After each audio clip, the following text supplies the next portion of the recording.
my dear students, most welcome to the online classes of SPPS. In this video for 7th class, today I will teach you about lesson number 4, verb. What is verb? मैं आपको बोलूँगा, आप सुन के लिखोगे. देखिए verb. Verb is a verb that does the work of an action. Verb is the main part of a sentence. देखिए verb वह शब्द होता है जो किसी कार्य करता है. ये वाक्य का मुख्य वाक्य होता है. After that, I will teach you about kinds of verb. क्रियाओं की प्रकार. देखिए there are many kinds of verb. देखिए some are first type. We classify verb according to two kinds. पहला होता है आपका auxiliary verb. AUXILIARY auxiliary verb. और दूसरा main verb. जैसे कोई सेंटेंस लिखता हूँ, my parents are going there. My parents are going there. तो देखिए this is helping verb and this is main verb. तो हेल्पिंग वर्ब क्या, ऑक्सिलरी वर्ब जो हेल्पिंग वर्ब कहलाती है उसी कहोगे. इसकी डेफिनेशन क्या होगी? देखिए and auxiliary verb help the main verbs to complete the sentence. ये हो जाएगी. एक जो ऑक्सिलरी वर्ब होती है वो मुख्य कार्य सहायता करती है मुख्य क्रिया की मीनिंग को पूरा करने के लिए. तो इसका मेन वर्ब क्या हो जाएगी? देखिए going is the main verb. देखिए main verb is the main part of the verb. ये क्रिया का मुख्य भाग होता है. फिर काइंड्स ऑफ वर्ब में there are two kinds of verb और दिया गया है. पहला हो गया ट्रांजिटिव वर्ब. Transitive verb. और दूसरी इंट्रांजिटिव वर्ब. Intransitive verb. देखिए ट्रांजिटिव सकर्मक क्रिया, इंट्रांजिटिव अकर्मक जिसमें विथ ऑब्जेक्ट होता है. इसकी डेफिनेशन क्या होती है? The verb which need an object to complete its sense is called a transitive verb. जिसमें एक ऑब्जेक्ट की आवश्यकता पड़ती है उसे ट्रांजिटिव वर्ब कहते हैं. जैसे कि the lion killed a deer.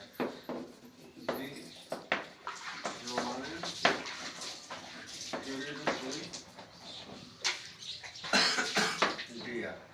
शेर ने एक हिरण को मार दिया. तो ए डियर ऑब्जेक्ट हो गया. फिर देखिए ट्रांजिटिव वर्ब की the verb which need an object to complete its sense is called transitive. Intransitive verb क्या होगी? The verb which do not need an object to complete its sense is called intransitive verb. या कह सकते हो a verb that does not require an object and make complete sense by itself is called transitive verb. जैसे कि girls read. लड़कियां पढ़ती हैं. क्या पढ़ती हैं? पता नहीं पढ़ती हैं. ऑब्जेक्ट नहीं दिया गया है. उसके बाद after that is given next type हो जाएगी strong verb and weak verb. Strong verb पहला और दूसरा वीक वर्ब.